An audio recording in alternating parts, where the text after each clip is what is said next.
नमस्कार दोस्तों, मैं नीलम सिंह आप सभी का अपना चैनल में स्वागत करती हूं। तो दोस्तों कैसे हैं आप सभी। दोस्तों आइए आज हम आपको एक नवरात्रि के जिस दिन हम लोग नवरात्रि की कलश स्थापना करते हैं, जैसे जिस दिन हम लोग रामनवमी पूजते हैं, तो रामनवमी को रात्रि में कलश स्थापना किया जाता है और वहाँ पर सभी तैयारी की जाती है। तो देखिए हम कलश स्थापना कर रहे हैं, रामनवमी की तैयारी कर रहे हैं किस तरह से, तो किस तरह से हमारे यहाँ किया जाता है। और जब हम काम करते हैं, कलश स्थापना करते हैं यहाँ पर रामनवमी के लिए, ठीक है, ये नवरात्रि माँ दुर्गा के लिए नहीं बता रही हूँ मैं, ये हम लोग रामनवमी की पूजा करते हैं ना। तो रामनवमी की जब हम जिस तरह से पूजा करते हैं तो वहाँ पर एक बहुत ही प्यारा भजन गाया जाता है माता के लिए। तो आप लोग वीडियो को ज़रूर देखिएगा कि ये मतलब कि हम पूरी पूजा की तैयारी करते हुए किस तरह से माता का जो भेंट गा रहे हैं, ठीक है, माता से किस तरह से अर्ज कर रहे हैं और माता से क्या मांग रहे हैं हम लोग।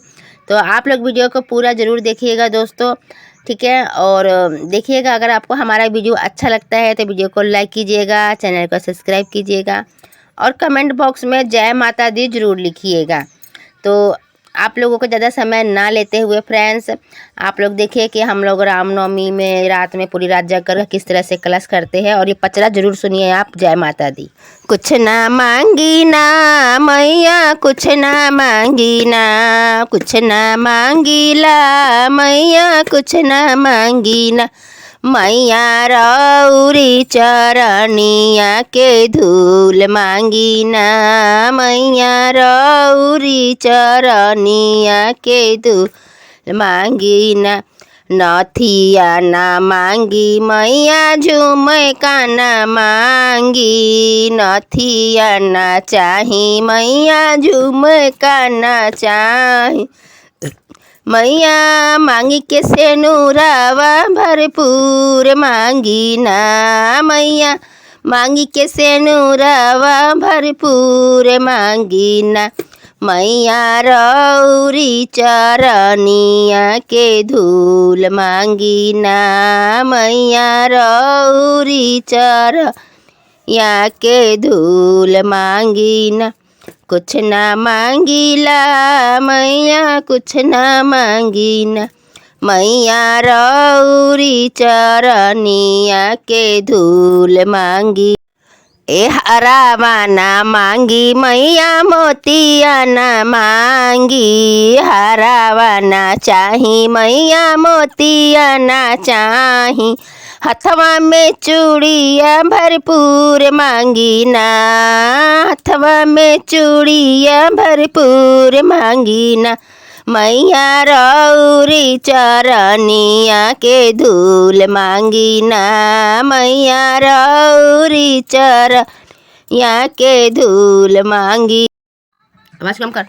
लहंगा ना मांगी मैया, साड़ियो ना मांगी, लहंगा ना मांगी साड़ियो ना मांगी, मैया ललकी चुनरिया चटकार मांगी ना, मैया ललकी चुनरिया चटकार मांगी ना, मैया रौरी चरनिया के धूल मांगी ना, मैया रौरी चरनिया के धूल मांगी ना, पायल ना मांगी मैया, बिछुआ ना मांगी, पायल मांगी मैया, बिछुआ ना मांगी, मैया लाले महावर भरपूर मांगी ना, मैया लाले महावर भरपूर मांगी ना, मैया रौरी चरनिया के धूल मांगी ना, मैया रौरी चरनिया के धूल मांगी ना, कुछ ना मांगीला मैया, कुछ ना चाही हो मैया, रौरी चरनिया के धूल मांगी ना। ए मैया नाही मांगी हम अन धन महल अटरिया हो, नाही हम मांगी मैया आन धन महल अटरिया हो। घरवा में लक्ष्मी जरूर मांगी ना मैया, घरवा में लक्ष्मी जरूर मांगी ना मैया। रौरी चरनिया के धूल ना मैया, रौरी चरनिया के धूल मांगीला।